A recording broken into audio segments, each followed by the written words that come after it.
Some people go vegan and feel amazing. Others go vegan and feel worse. You might assume the label itself, vegan, is the deciding factor. But more often than not, the difference lies in what kind of vegan food you choose. Today you're going to get a clear, friendly breakdown of vegan junk food versus whole food vegan, why they feel so different, how they affect your energy, cravings, weight, and long-term health, and what practical choices actually make a difference. Think of this as a map. Same destination word, different roads. Let's follow both paths and see what shows up. First, vegan junk food is plant-based in the strict sense, no animal products, but it's highly processed. Imagine factory lines, ingredient lists that read like chemistry class, and foods engineered for maximal taste, texture, and shelf life. Examples are obvious: vegan burgers and nuggets that mimic meat, packaged snacks that proudly say plant-based, deep-fried finger foods at the food truck, chips, cookies, and sweets with refined oils and added sugars. Many of these items replace animal fats and proteins with starches, isolates, like soy or pea protein isolates, emulsifiers, stabilizers, and concentrated flavors. The result? Food that hits your brain's reward centers quickly and heavily. These products have a few common properties. Nyness. They're calorie-dense and nutrient-light. They often lack fiber because fibers are stripped during processing.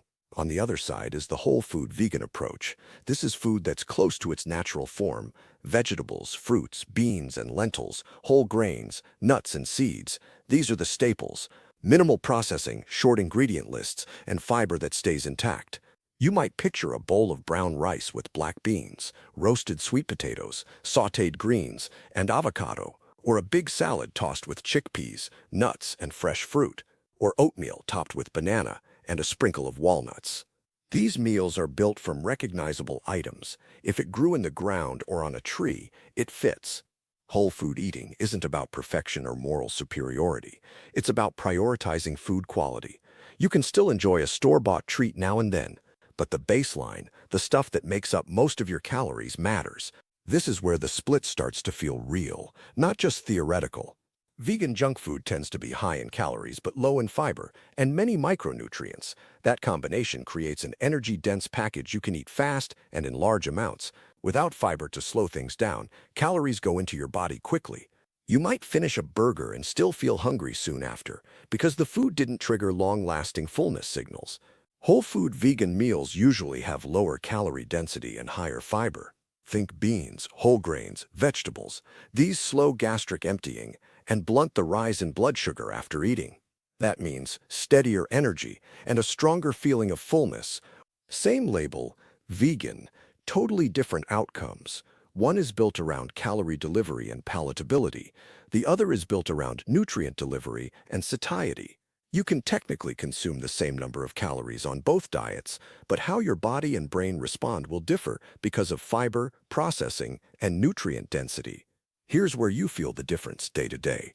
When you eat highly processed vegan foods, think sweet treats, refined carbs, or oily fried foods, you often get quick blood sugar spikes followed by crashes. This plays out as energy surges, then dips. You may notice mid-afternoon slumps, jittery highs after a sugary snack, or a strong urge for another hit of sweetness soon after finishing a meal. Conversely, whole food meals with fiber, protein from legumes, and healthy fats from nuts and seeds help stabilize blood sugar. That stability reduces the intensity of cravings and keeps your mood more even. You're less likely to reach for a bag of chips at 3 p.m. because your lunch is actually keeping you satisfied.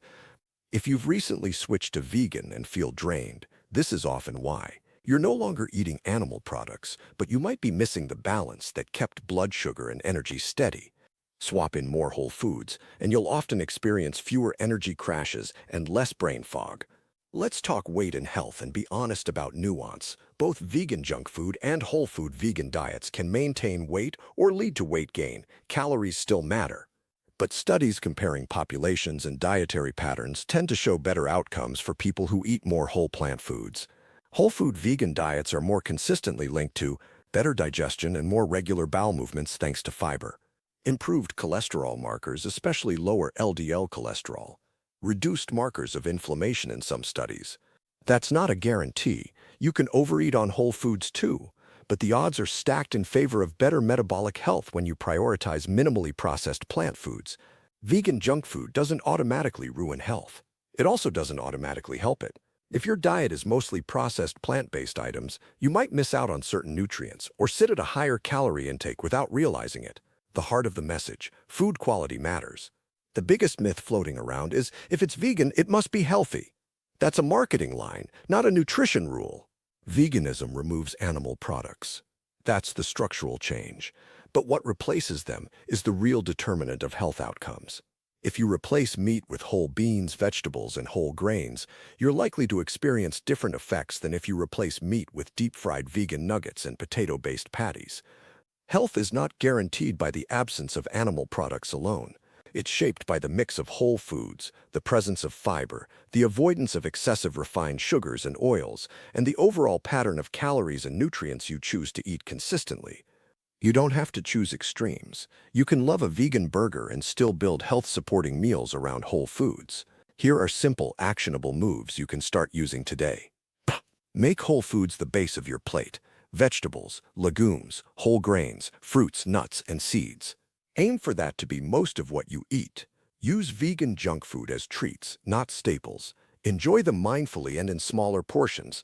Add fiber to every meal. A handful of beans, an extra serving of veggies, or a scoop of oats will slow digestion and increase fullness. Watch liquid calories. Many plant-based drinks and smoothies pack sugars that spike blood glucose without delivering lasting fullness. Red labels with a curious eye, long ingredient lists, and words you don't recognize often mean more processing. Balance taste and nutrition. If you crave the texture of a burger, consider whole food alternatives like lentil or bean patties seasoned boldly. Veganism isn't one diet, it's a spectrum. On one end is highly processed plant-based convenience. On the other is whole, minimally processed plant food. Most people live somewhere in the middle, and that's okay. The key is awareness. Know the difference and choose the pattern that aligns with your energy, health, and life. If you're trying vegan for energy, mood, or weight reasons and it's not working, check the quality of what you're eating. Swap in more whole foods, add fiber, and pay attention to how your body responds. You'll likely notice steadier energy, fewer cravings, and better digestion. Final thought: eat with curiosity, not perfection. Enjoy the flavors you love, but make the foundation real food. Over time, those choices add up more than any single meal. Thanks for staying through the breakdown. If you found this helpful, consider bookmarking it mentally next time you're choosing between a packaged plant-based option and a whole food plate. Your energy and mood will thank you.